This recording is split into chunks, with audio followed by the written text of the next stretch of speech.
Assalamualaikum warahmatullahi wabarakatuh.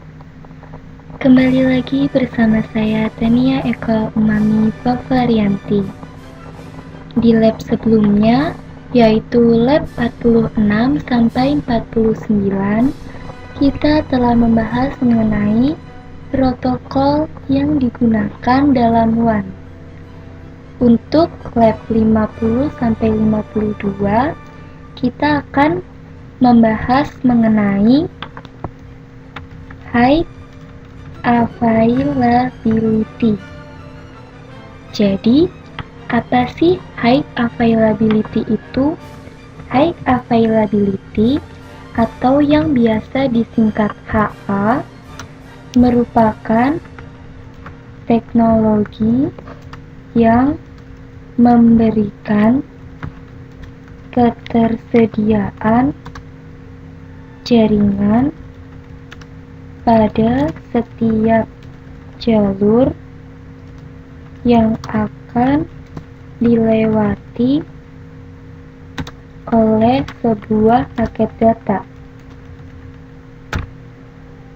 Jadi, dengan menggunakan high availability ini, jalurnya itu tidak akan terputus. Jadi, kalau ada jalurnya itu yang down atau mati, maka akan beralih ke jalur yang lain. Jadi high availability ini sama seperti jaringan redundan yang terdapat pada switch yang telah kita pelajari di jauh pada lab sebelumnya. Untuk high availability ini terdapat 3 metode,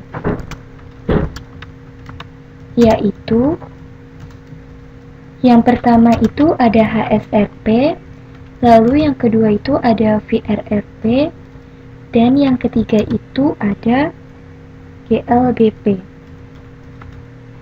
Untuk lab 50 ini kita akan membahas metode pertama pada high availability, yaitu HSRP. Jadi lab 50 ini tentang HSRP on router. Jadi, apa sih HSRP itu?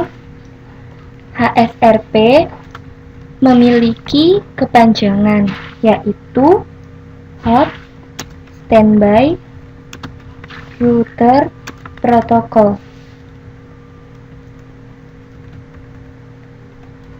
Nah, HSRP ini merupakan Cisco proprietary. Jadi, metode HSRP ini hanya dapat digunakan pada perangkat Cisco saja, tidak dapat digunakan untuk perangkat di vendor lain. Nah, lalu HSRP itu dia juga menggunakan virtual IP, menggunakan IP virtual gateway. Jadi, untuk HSRP ini nanti gateway-nya itu menggunakan IP virtual. Lalu, HSRP itu mengirimkan hello message secara multicast dengan address-nya itu adalah 224.0.0.2.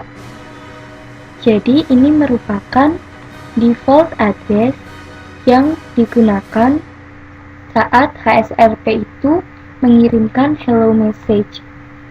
HSRP sendiri itu dia menggunakan protokol UDP dengan portnya itu adalah 1985. Nah, pada HSRP sendiri juga terdapat status. Status HSRP itu ada 3. Yang pertama itu ada active router, lalu yang kedua itu ada standby router, dan yang ketiga itu ada listening router. Nah, active router ini maksudnya, jadi kalau sebuah router memiliki status active router, maka nanti dia yang akan menjadi jalur yang akan dilewati paket data.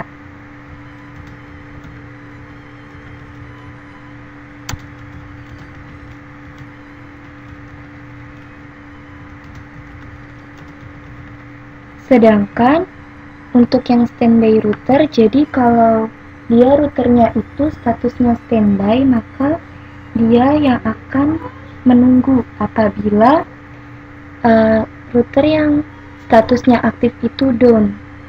Jadi nanti dia yang akan menggantikan jalurnya. Jadi nanti dia statusnya akan berubah menjadi aktif.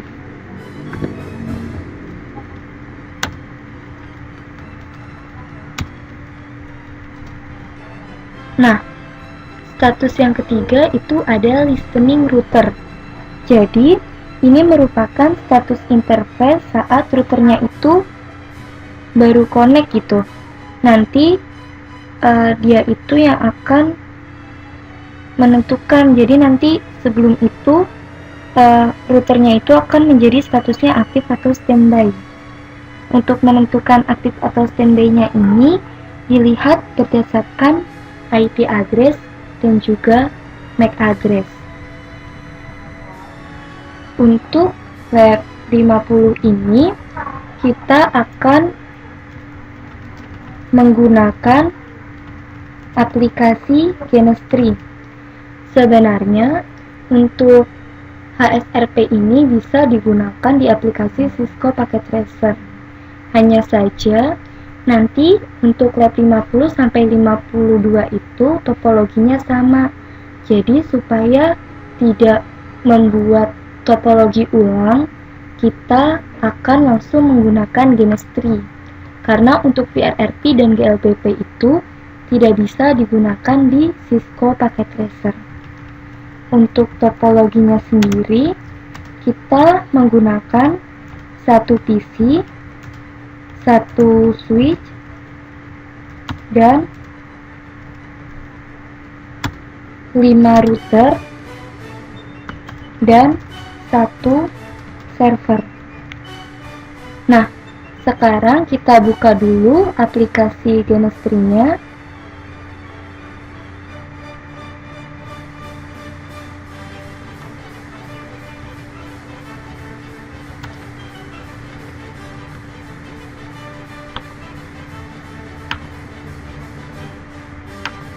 Nah, setelah itu kita buat topologinya. Di sini kan dia menggunakan server. Namun dikarenakan di Genestry itu tidak ada server, jadi servernya itu kita ganti PC. Jadi di sini dia menggunakan 2 buah PC. Pertama kita akan men-drag and drop dulu switch-nya.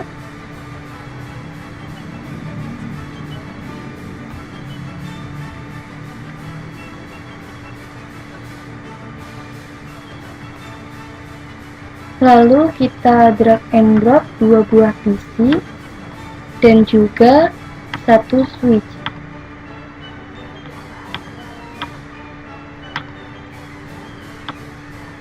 Setelah itu kita akan menyusun topologinya.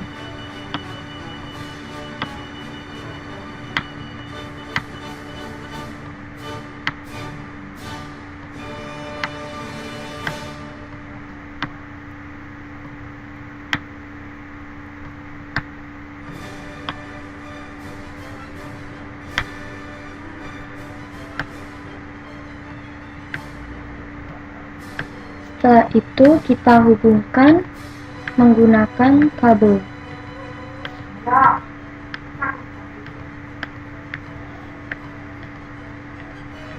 Kita hubungkan semuanya.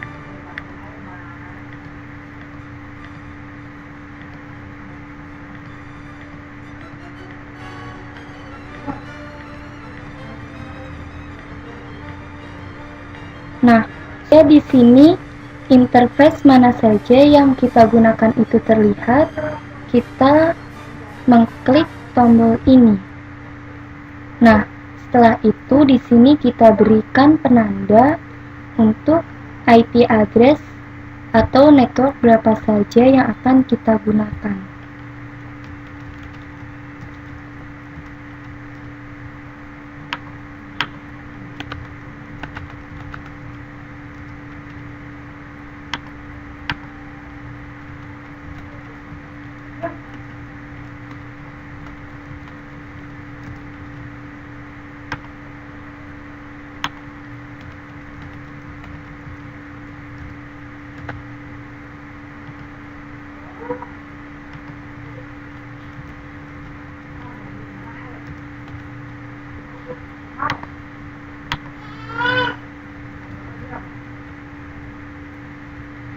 Nah, setelah itu kita rapikan lagi topologinya.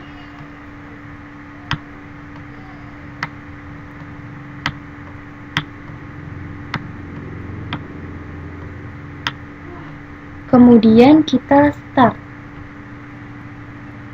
Nah, di sini sudah running semua perangkatnya. Walaupun di sini dia lampunya hijau, tetapi sebenarnya interface routernya itu masih dalam keadaan mati.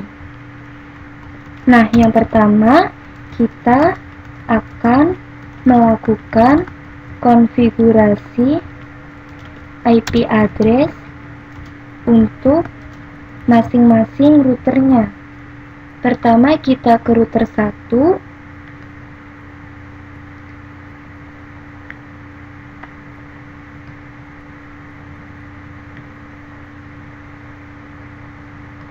Nah, di sini supaya dia kelihatan tulisannya, kita perbesar dulu ukuran fontnya.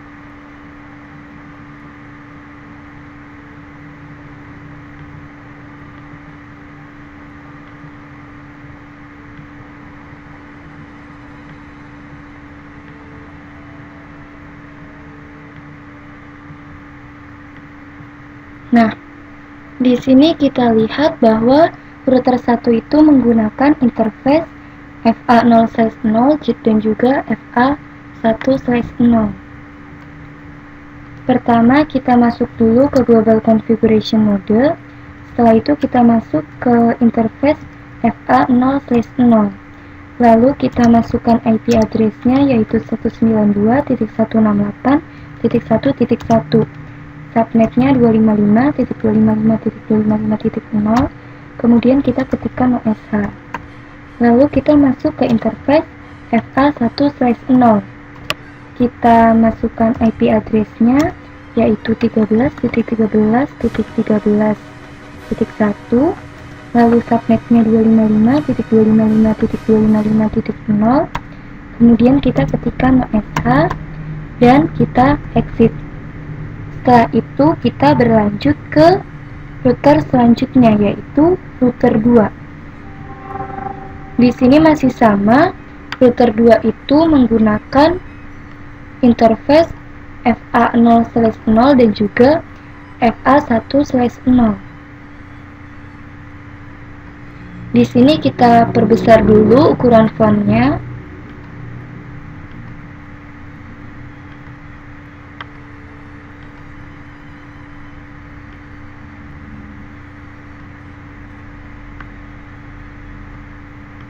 Nah, kemudian kita masuk ke Global Configuration Mode. Setelah itu kita masuk ke interface FA0/0. Kita masukkan IP address-nya yaitu 192.168.1.2. Kemudian subnetnya 255.255.255.0. Kemudian kita ketikkan OSH. Lalu kita masuk ke interface FA1/0. Kita masukkan IP address-nya yaitu 24.24.24.2. Subnetnya 255.255.255.0. Kemudian kita ketikkan OSH. Lalu kita exit. Setelah itu kita berlanjut ke router berikutnya yaitu router 3. Kita perbesar dulu ukuran fontnya.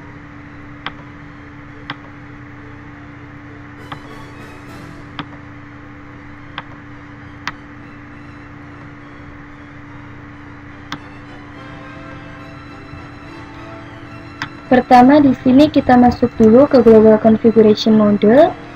Setelah itu kita masuk ke interface FA0/0. Kita ketikkan IP address-nya yaitu 13.13.13.3, subnetnya 255.255.255.0. Kemudian kita ketikkan OSH. Lalu kita masuk ke interface FA1/0.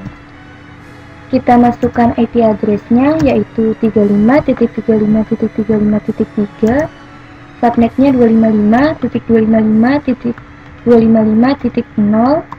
Kemudian kita ketikkan OSH, lalu kita exit. Setelah itu kita beralih ke router selanjutnya yaitu router 4. Kita ubah dulu ukuran fontnya.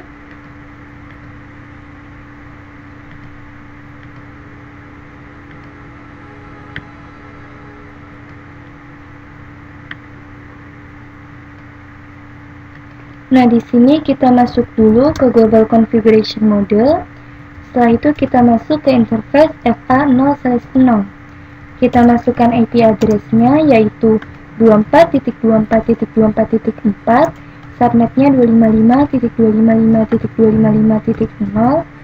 Kemudian kita ketikkan OSH, lalu kita masuk ke interface FA1/0. Kita ketikkan IP address-nya yaitu 45.45.45.4, subnetnya 255.255.255.0. Kemudian kita ketikkan OSH. Lalu kita exit. Dan kita beralih ke router berikutnya atau router yang terakhir yaitu router 5.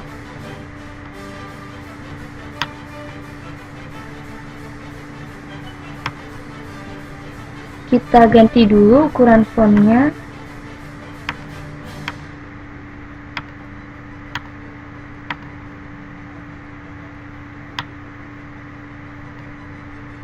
Lalu kita masuk ke Global Configuration Mode. Setelah itu kita masuk ke interface FA0/0. Kita ketikkan IP address-nya yaitu 35.35.35.5, subnetnya 255.255.255.0. Kemudian kita ketikkan OSH. Lalu kita masuk ke interface FA1/1. Kita ketikkan IP address-nya yaitu 45.45.45.5, subnetnya 255.255.255.0. Lalu kita ketikkan OSH. Setelah itu kita masuk ke interface FA1/0. Kita ketikkan IP address-nya yaitu 50.50.50.1, subnetnya 255.255.255.0. Lalu kita ketikkan OSH. Nah, untuk interface FA1/0 ini dia yang mengarah ke PC2. Jadi nanti IP address ini yang akan menjadi gateway bagi PC2.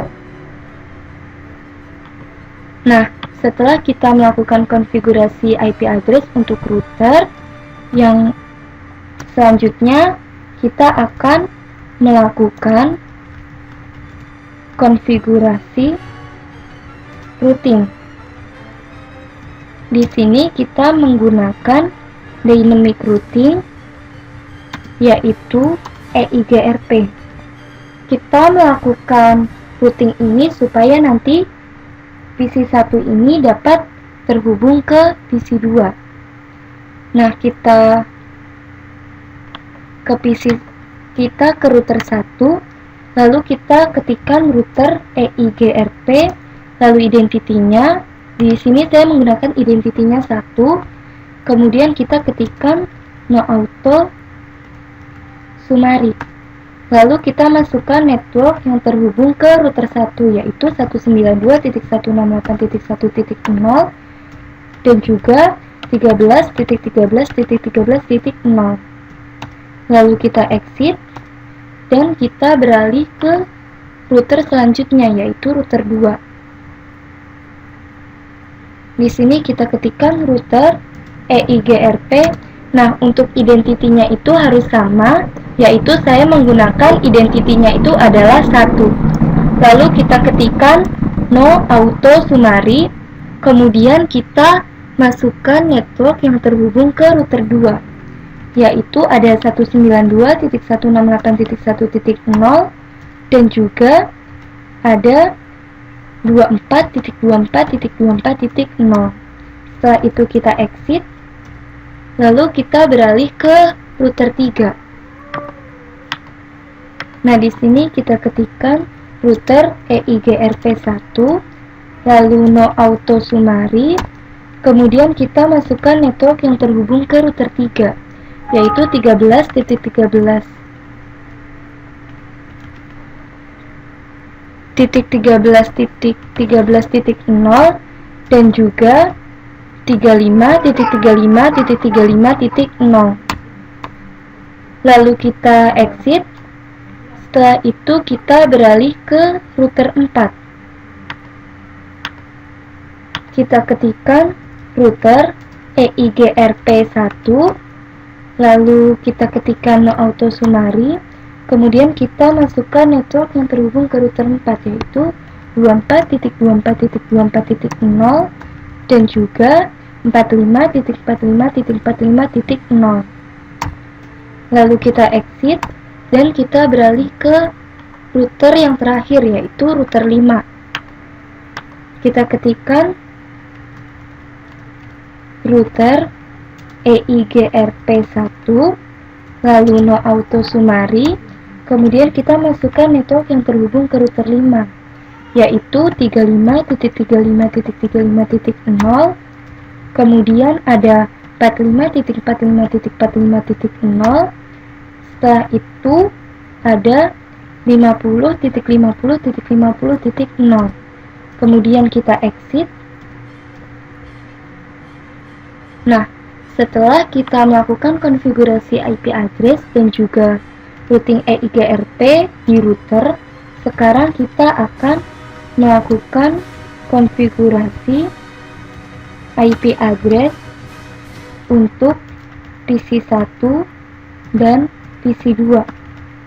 Yang pertama, kita akan ke PC2 terlebih dahulu. Di sini kita setting juga ukuran fontnya.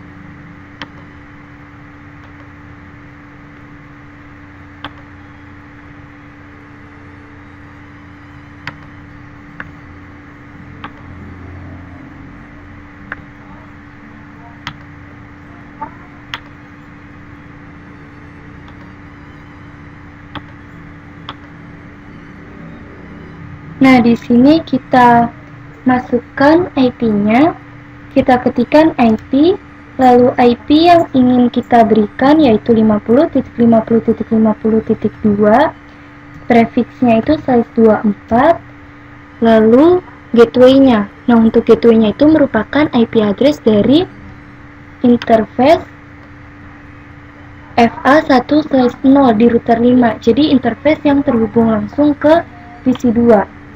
Nah, IP address-nya yaitu 50.50.50.1.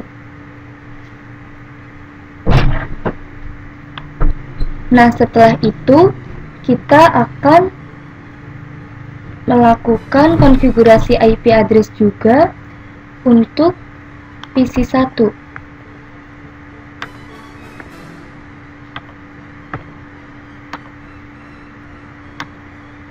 Di sini kita setting dulu ukuran fontnya.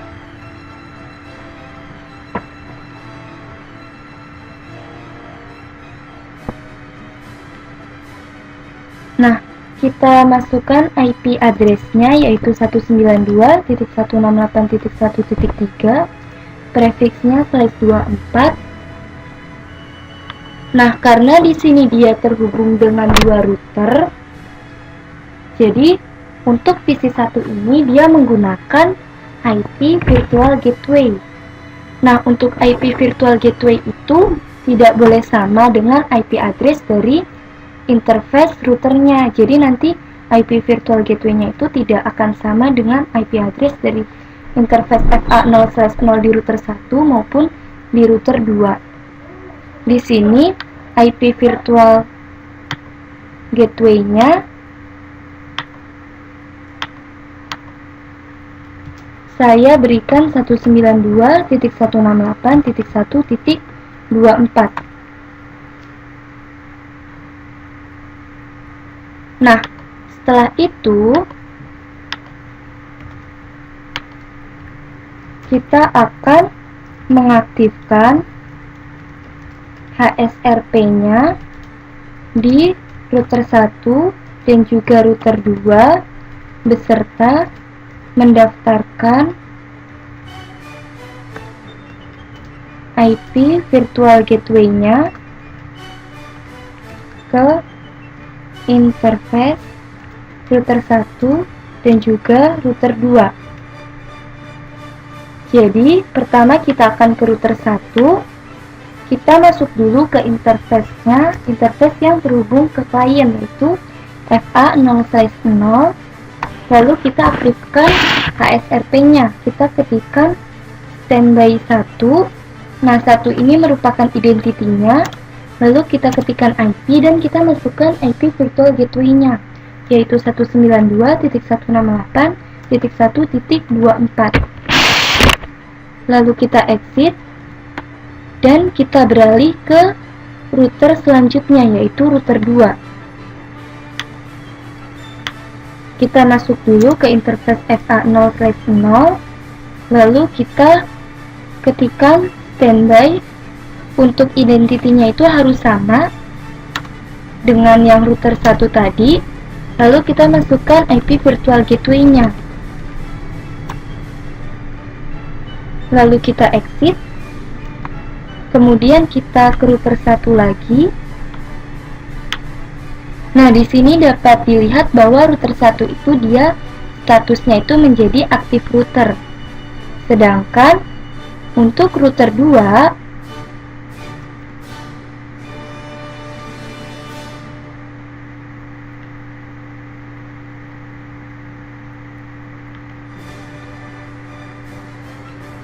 bisa kita lihat menggunakan perintah do show standby brief. Nah, di sini dapat terlihat dengan menggunakan perintah do show standby brief bahwa dia statusnya standby. Di sini juga ada pemberitahuan bahwa router 2 itu statusnya standby. Jadi nanti paket datanya akan melewati router 1 yang statusnya aktif. Nah, jadi di sini kita akan melakukan ping dan traceroute. Ping ini berguna untuk memberitahu apakah benar PC1 dan PC2 itu sudah saling terhubung atau belum, sedangkan kalau traceroute itu untuk membuktikan bahwa nanti paket datanya itu akan benar melewati router 1. Nah, di sini kita akan ke PC1. Kita akan melakukan ping ke PC2.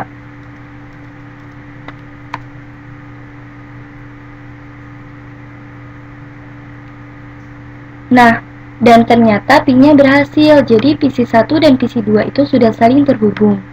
Lalu kita juga akan mencoba untuk melakukan traceroute.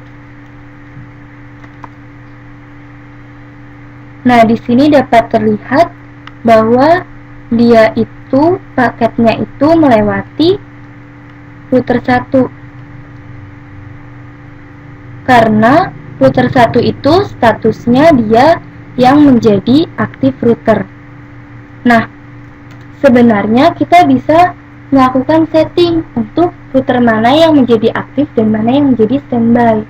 Itu kita tidak harus mematikan interface dari router yang memiliki status aktifnya, tapi kita bisa melakukan itu dengan setting priority-nya. Jadi untuk langkah selanjutnya kita akan melakukan setting priority untuk menentukan status router. Tadi kan yang menjadi standby kan router 2. Jadi nanti kita akan menjadikan router 2 itu menjadi aktif statusnya. Pertama kita ke router 1 dulu. Kita aktifkan dulu permnya. Kita masuk ke interface-nya, lalu kita ketikkan standby 1 perm. Setelah itu kita exit. Kemudian kita akan beralih ke router 2. Di sini kita aktifkan permnya dan juga kita setting priority-nya. Kita masuk ke interface FA0/0, lalu kita ketikkan standby 1 perm. Lalu kita ketikkan lagi standby 1 priority. Kemudian kita masukkan priority yang kita inginkan. Supaya dia itu statusnya menjadi aktif, maka nilai priority-nya itu harus lebih tinggi. Jadi di sini saya milih 124. Lalu kita exit. Nah, di sini dapat terlihat bahwa dia itu statusnya telah berganti menjadi aktif. Jadi, kalau kita melakukan traceroute kembali, dapat kita lihat bahwa dia itu jalurnya itu lewat bawah, jadi lewat router 2. Karena tadi kan router 2 statusnya telah berubah menjadi aktif. Nah, kemudian kita juga akan mencoba untuk melakukan peng-shutdownan untuk interface router yang memiliki status aktif. Jadi nanti kita akan mencoba untuk mematikan interface dari router 2, yaitu yang pertama FA1/0, kemudian FA0/0 untuk melihat bagaimana traceroute-nya. Yang pertama, kita akan mematikan interface FA1/0 terlebih dahulu. Kita shutdown, kemudian kita lakukan traceroute lagi.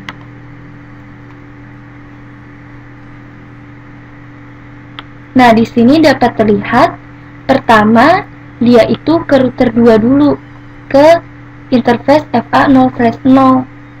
Karena FA1/0 dia terputus, maka dia jalurnya langsung berpindah melewati router 1 hingga sampai di 50.50.50.2. Kemudian kita juga akan mencoba untuk mematikan yang interface FA0/0-nya. Jadi di sini yang FA1/0-nya kita aktifkan kembali, lalu kita masuk ke interface FA0/0. Kemudian kita shutdown. Lalu kita lihat traceroute-nya.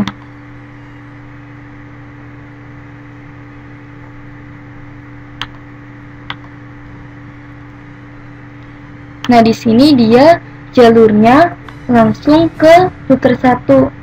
Karena di sini jalur yang mau ke router 2 itu sudah down duluan atau sudah mati duluan. Jadi dia langsung ke router 1.